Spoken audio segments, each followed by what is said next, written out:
It is one of the most spectacular archaeological discoveries of the past 100 years. Under the seabed of the Mediterranean off the coast of Egypt lies a treasure trove from a sunken civilization. Hidden beneath layers of sand and water are the ruins of a great Egyptian city. But how did this great city sink into the sea? What secrets does it hold, and what treasures have archaeologists managed to find there? This is the story of Egypt's sunken city. Hello and welcome to our channel where we bring you the most amazing discoveries from the world of archaeology. Before we get into today's video, be sure to hit that subscribe button so you won't miss any of our future uploads. Let's dive right into it.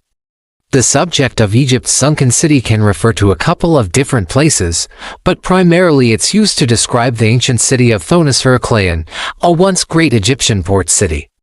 The city was situated close to the canopic mouth of the Nile, which was the main outlet of the river at the time. And it was located about 32 kilometers northeast of modern-day Alexandria. The city is believed to have been founded sometime around the 8th century BC during the reign of the 26th dynasty, but it existed all the way through to the 7th century AD. The city was first known as Thonis and was later renamed Heracleion by the Greeks. At its peak, the city covered an area of about 250 acres and was surrounded by massive walls. Unfortunately, by the 8th century AD, the city had completely sunk into the Mediterranean Sea. Today, experts believe that a series of natural disasters caused the city to become submerged. A series of earthquakes created fissures in the earth, which were then followed by tsunamis that may have reached as high as 30 meters. Finally, the sea level rose by almost 1 meter, causing the land to collapse and sink.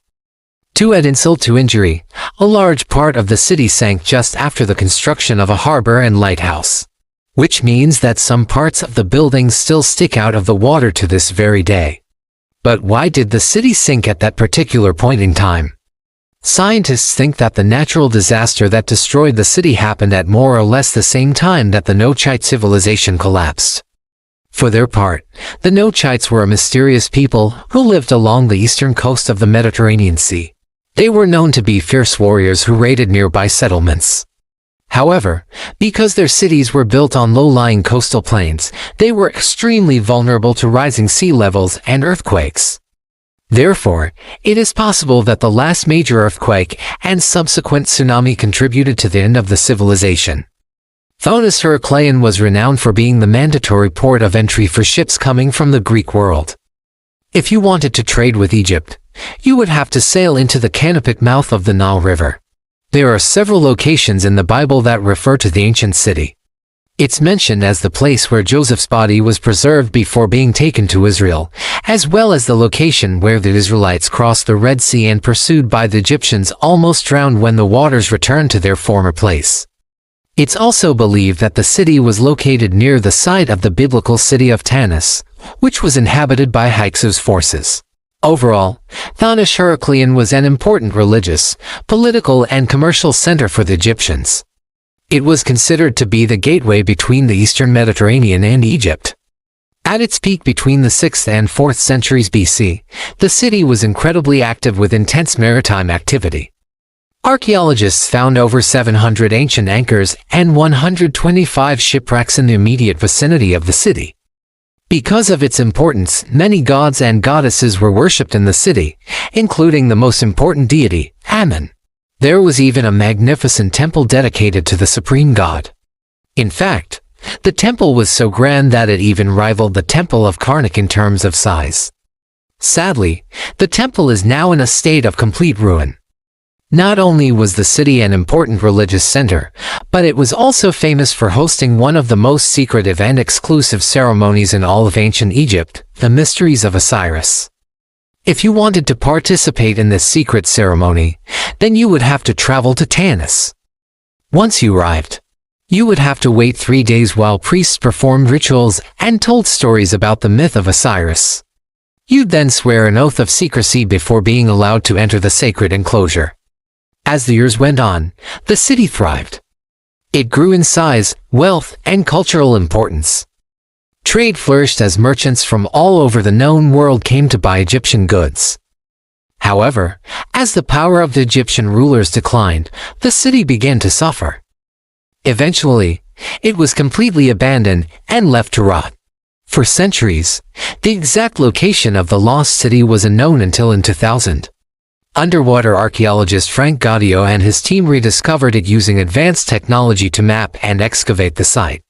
Since its discovery, the city has been compared to the lost city of Atlantis because it was once a bustling metropolis that sank beneath the waves. Because of the city's importance, it's believed that over 95% of it still awaits discovery. So far, only about 5% of the city has been uncovered, yet incredible artifacts have already been found in the ruins of the city. Archaeologists discovered a collection of treasures from a sunken civilization. Some of these treasures include statues, coins, jewelry, and other ritual objects. They've also found the remains of numerous architectural elements such as columns, capitals, and fragments of reliefs. Many of these items have helped to piece together the history of the ancient city and shed light on the daily life of its inhabitants. One of the most interesting aspects of the archaeological site is the evidence of the city's multiculturalism. The city was a melting pot of Egyptian, Greek, and other cultures, and this is reflected in the artifacts that have been found there. For example, archaeologists have discovered a number of bilingual inscriptions in both Egyptian hieroglyphics and Greek. This is a testament to the city's status as a hub of international trade and cultural exchange. Another fascinating aspect of the archaeological site is the evidence of the city's religious life. As mentioned earlier, the city was home to a number of important religious sites, including a grand temple dedicated to Amen. Archaeologists have uncovered a number of artifacts that relate to the city's religious practices, such as ritual objects, votive offerings, and fragments of sacred texts. These artifacts provide valuable insights into the religious beliefs and practices of the ancient Egyptians. The discovery of the sunken city has been described as an extraordinary underwater archaeological adventure. It's a rare example of a city that is frozen in time beneath the seafloor. It offers a unique glimpse into Egypt's ancient trading and religious life before the rise of Alexandria as the primary port. Sadly, many of the artifacts found in the sunken city are now housed in museums in Europe, particularly in France and Italy. This has caused some controversy in Egypt as many people feel that the artifacts should be returned to their country of origin. However, the Egyptian government has been working hard to repatriate some of the artifacts and plans to display them in a new museum that is currently under construction in Cairo. If you're interested in learning more about this amazing archaeological site, be sure to visit the website for more information. You can also check out our other videos on ancient Egyptian archaeological finds. We've done quite a few videos on the discovery of Cleopatra's sunken palace as well as the discovery of a mysterious Egyptian tomb that contained hundreds of coffins. What do you think of the sunken city? Would you like to explore it for yourself? Let us know in the comments below. And don't forget to hit that like button if you enjoyed today's video. Thanks for watching. We'll see you next time. Ancient Egyptian Metropolis. The history of ancient Egypt is filled with iconic cities, grand monuments, and enigmatic archaeological sites. But today, you will focus on the ruins of a city known as Thonis-Heracleion, which was once one of the most important cities in the whole country but now lies beneath the waves of the Mediterranean Sea. Join us as we dive into the depths of history to explore the fascinating story behind this underwater metropolis, and cover its significance in ancient Egypt, and learn how it met its untimely demise beneath the ocean. In the heart of the Nile Delta, where the river's embrace was at its warmest, stood the great city of Thonis-Heracleion. Founded around 720 BC by the ancient Egyptians, it quickly rose to prominence as a bustling hub of trade, culture, and politics.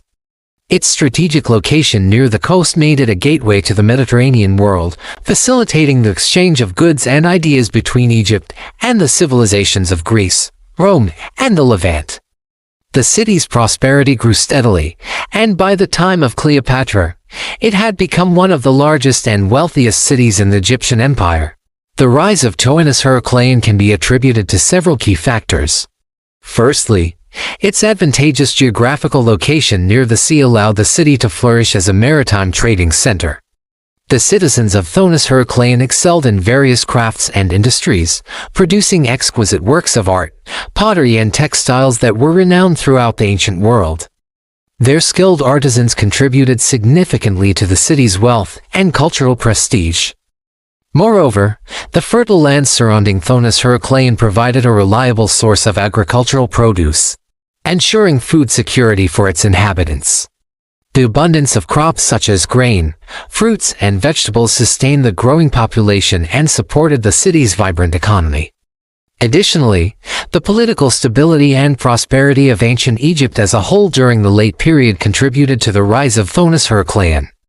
The city benefited from the centralized authority of rulers like Ptolemy I and Cleopatra, who implemented policies that fostered trade and cultural exchange. The relative peace and order within Egypt allowed the people of Thonis-Heracleion to thrive and pursue their economic and artistic endeavors without hindrance. The influence of Greek and Roman civilizations also played a vital role in shaping Thonis-Heracleion's cultural landscape. As the city became a melting pot of cultures, it embraced the artistic traditions, architectural styles, and philosophical ideas of its Mediterranean counterparts. The fusion of Egyptian and Greek influences gave rise to a unique cultural identity in the city. Ancient writers and travelers often marveled at the blend of cultures and the cosmopolitan atmosphere of Thonis-Heracleion, which was home to a diverse population of Egyptians, Greeks, Romans, and people from other regions. The city's intellectual elite engaged in lively discussions and debates, exchanging knowledge across various disciplines such as philosophy, science, and literature. This intellectual ferment contributed to the overall prosperity and cultural richness of Thonis-Heracleion during the era of the pharaohs. Pharaohs paid special attention to honoring the gods, and thus the city boasted several impressive temples and sanctuaries dedicated to various deities. One prominent religious site was the Temple of Ammon, where the supreme god of the Egyptian pantheon was venerated. The temple's grandeur and magnificence reflected the pharaoh's devotion to the divine king concept, which held that the pharaoh was considered a living embodiment of the gods on earth. The massive structure was adorned with intricate carvings and paintings depicting scenes from Egyptian mythology and the pharaoh's divine lineage. Another notable sanctuary was that of Osiris, the god of the dead and fertility. The temple complex included a labyrinth, symbolizing the journey of the soul through the underworld, as well as a sacred lake believed to have healing properties. The worship of Osiris, particularly prevalent in the Nile Delta region, contributed to the religious significance of Thonis-Heracleion. The city was also renowned for its numerous shrines dedicated to various local deities, and local cults flourished alongside the more established state religion. The city of Thonis-Heracleion was not just a hub for trade and religion, but also a seat of learning and scholarship. During its heyday, the city attracted scholars, philosophers, and scientists from all over the known world. The Library of Alexandria, one of the largest and most comprehensive collections of ancient texts, was located just a few miles away, making Thonis-Heracleion a center of intellectual activity. The convergence of different cultures and ideas in the city fostered an environment where knowledge was shared and debated. The citizens of Thonis-Heracleion valued education, and many of them, including both men and women, were well versed in various subjects such as mathematics, astronomy, and medicine. They established schools and academies where they taught the next generation of scholars. The city's commitment to learning is evident from the discovery of numerous papyri and ostraca found in archaeological excavations, which provide insights into various aspects of ancient Egyptian society, including literature, administration, and everyday life. Thonis-Heracleion's strategic coastal location made it a crucial military stronghold for the pharaohs. The city's proximity to the Mediterranean Sea made it a vital entry point for trade ships and naval forces. To protect the city and its valuable trade routes, the Egyptian rulers maintained a strong military presence in and around Thonis-Heracleion. The city's strategic importance was recognized by various civilizations that sought to control the eastern Mediterranean, including the Persians, Greeks, and Romans. Each power invested in fortifications and defensive structures to secure their hold on the city. The remains of these ancient fortifications, such as the walls and towers, can still be found beneath the sea, offering glimpses into the city's rich history. The presence of military installations, including barracks and armories, indicates the constant need to defend Thonis-Heracleion from potential threats. Soldiers stationed in the city were responsible for protecting it from invaders and maintaining order and security within its borders. The legacy of Thonis-Heracleion as a military stronghold is preserved in the archaeological record, reminding us of its strategic importance in ancient Egypt. Thonis-Heracleion's strategic location as a gateway to the Mediterranean world ensured that its influence extended beyond the borders of ancient Egypt. The city's bustling harbor was a hub for sailors and merchants from distant lands, fostering cultural exchanges and trade networks. The influx of foreign visitors brought new ideas, technologies, and products to Thonis-Heracleion, making it a melting pot of cultures. The city's cosmopolitan atmosphere attracted intellectuals, philosophers, and scholars who appreciated the diversity and openness of this vibrant community. The fusion of Egyptian, Greek, and Roman influences gave rise to a unique cultural identity in Thonis-Heracleion. Its strategic location also made it an important military base for the Egyptian rulers, allowing them to protect their interests in the Mediterranean. The city's fortifications and defensive structures stand as testaments to its strategic importance. Sadly, this once mighty city now lies beneath the waves, lost to the depths of the Mediterranean Sea. Despite its strategic importance and cultural vibrancy, Thonis-Heracleion's fate was sealed by a series of catastrophic events that led to its gradual submersion. According to ancient records and scientific studies, the city's demise can be attributed to a combination of factors. One significant event that contributed to Thonis-Heracleion's decline was a severe flood that occurred around 101 BC. The Nile River overflowed its banks, inundating the surrounding areas and causing widespread destruction. However, what truly sealed the city's fate was a phenomenon known as soil liquefaction. During the flood, the saturated ground beneath the city turned into a liquid-like state, causing buildings to collapse and sink into the water. This liquefaction was likely triggered by the immense pressure exerted by the large buildings in combination with an unusually high flood or tidal wave. Some researchers also suggest that earthquakes may have played a role in triggering this process, further destabilizing the soil and exacerbating the damage caused by the flood. Another contributing factor to the city's downfall was slow subsidence, or sinking of the soil over time. This gradual settling of the land may have been caused by the weight of the city's dense urban development or by natural compaction of the soil. The combination of soil liquefaction and subsidence led to the gradual sinking of Thonis-Heracleion into the sea. The rising sea level during this period further accelerated the flooding of the city. By the end of the 8th century AD, Thonis-Heracleion was completely submerged. Earthquakes also played a significant role in the demise of Thonis-Heracleion. The city's location near the eastern Mediterranean coast, which is prone to seismic activity, exposed it to frequent tremors. These earthquakes, some of which were quite powerful, caused widespread damage to the city's infrastructure and contributed to its eventual destruction. One of the most devastating earthquakes occurred in the year 1303, when a powerful tremor struck the region. The earthquake caused significant damage to Thonis-Heracleion, shaking the foundations of its buildings and exacerbating the existing problems of soil liquefaction and subsidence. Tsunamis also played a crucial role in the destruction of Thonis-Heracleion. Large-scale tsunamis can be generated by earthquakes, which are common in the region, or by sudden shifts in water level, such as those caused by landslides or floods. The city's low-lying coastal location made it highly vulnerable to these powerful waves. When a tsunami struck Thonis-Heracleion, it would surge through the streets, causing catastrophic damage to the buildings and infrastructure. The force of the water could easily topple or wash away entire structures, leaving the city in ruins. The story of Thonis-Heracleion serves as a reminder of the impermanence of human endeavors and the unpredictable nature of natural disasters. What once stood as a testament to human achievement and cultural brilliance now rests beneath the sea, hidden from view. Yet its legacy lives on through the archaeological treasures that continue to be uncovered, allowing us to marvel at the ingenuity and creativity of our ancestors. If you enjoyed learning about the fascinating story of Thonis-Heracleion, I encourage you to stay tuned for more captivating historical tales. Subscribe to get notified about new videos and join our community of history enthusiasts. Together, we can continue to explore the rich tapestry of our shared heritage and appreciate the profound impact it has had on our world. And don't forget to hit the like button if you found this video informative and entertaining. Your support means a lot and helps us continue creating quality content. Thanks for joining me on this journey through time. Until next time, keep learning and stay curious. Hello and welcome to my channel.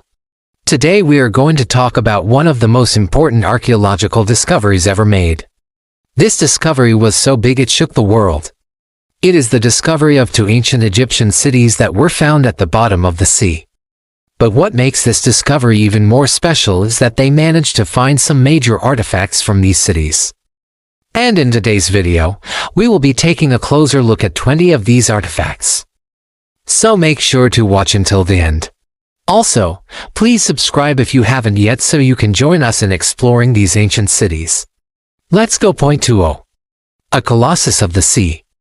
While exploring the depths of the sunken Egyptian city of Thonis-Heracleion, archaeologists came across the head of a colossal statue buried under layers of sediment. This intriguing find was later identified as the head of a sphinx with the body of a lion and the head of Ramses II.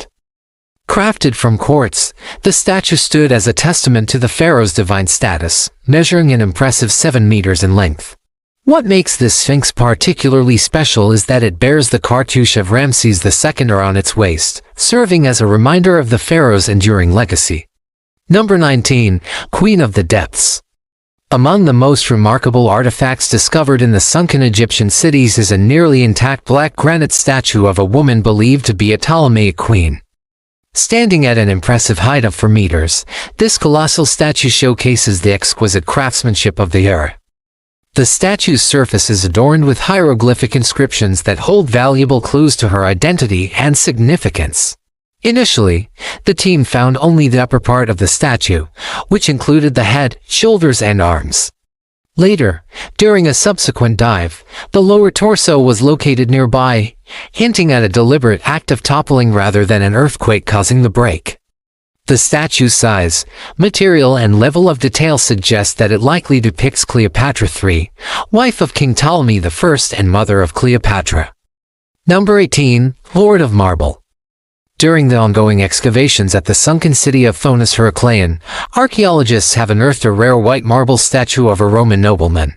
The statue stands out due to its unique material, as marble was not commonly used in Egypt. The choice of marble suggests that the individual depicted held a significant social standing, possibly belonging to the elite class of Roman society. The attention to detail in the statue's craftsmanship is truly remarkable, from the finely rendered clothing to the nobleman's elaborate hairstyle. Each aspect reflects the artistic skill and sophistication of the time period. Number 17. Priest of the Deep. Another fascinating statue recovered from the sunken city is that of a priest. This granite statue showcases the traditional attire of an ancient Egyptian priest with his distinctive crook and flail. The statue exudes an air of tranquility and devotion, offering a glimpse into the religious practices of the time.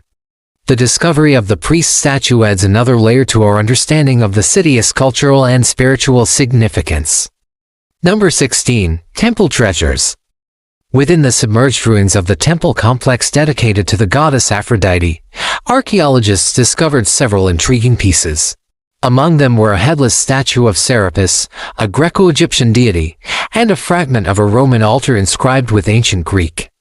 These artifacts provide valuable insights into the religious syncretism that took place in the region, where various cultures and belief systems intertwined. Number 15. Limestone legacy. Archaeologists uncovered portions of limestone buildings, including the base of a tower measuring 3 meters high and decorated with ancient Egyptian motifs. These architectural fragments offer clues to the city's urban layout and the grandeur of its structures. They also shed light on the building techniques and decorative styles prevalent in ancient Egypt. Number 14. Docking days. At the edge of the main harbor, divers came across the remains of ancient docks dating back over 2,000 years. These docks, once bustling with activity, played a crucial role in the city's maritime trade. The discovery of the docks provides tangible evidence of the city's strategic location as a commercial hub and its importance in the ancient world. Number 13. Reservoir remains. The team also explored a vast reservoir used for freshwater storage and fish cultivation, a testament to the ancient Egyptians' innovative engineering and their ability to harness resources efficiently. The reservoir's intricate network of canals and basins reflects their deep understanding of hydraulics and their commitment to sustainable practices. Number 12. Ancient anchors. In their ongoing exploration of the seabed, the team has found hundreds of ancient anchors of various forms. These anchors, some weighing up to 1.5 tons, were primarily used for mooring merchant ships. Their sheer number indicates the intensity of maritime activity in the region during the city's heyday. Shipwreck remnants have also been discovered, providing further insights into ancient shipping and trade routes. Number 11. Coin chronicles. The discovery of coins has been prolific, with thousands of bronze, silver and gold coins from the Ptolemaic and Roman periods unearthed. These coins not only reflect the city's economic prosperity, but also serve as valuable historical records, offering insights into ancient minting practices and trade networks. Number 10. Jewelry from the depths. Among the artifacts recovered are exquisite pieces of jewelry, including necklaces, bracelets, and rings adorned with precious gems and metals. These ornaments were not only symbols of wealth and status, but also reflected the artistic skills and cultural influences of the time. The jewelry's intricate designs and high-quality materials speak to the cosmopolitan nature of the city and its inhabitants. Number 9. Ritual roots. Divers have also found ritual objects used in religious ceremonies, such as votive offerings and small shrines. These artifacts provide a window into the spiritual beliefs and practices of the people who lived in the city. They reveal the importance of religion in their daily lives and the rituals they perform to honor their deities. Number 8. Ceramic collection. Excavations have yielded a variety of ceramic vessels, including plates, bowls and jars.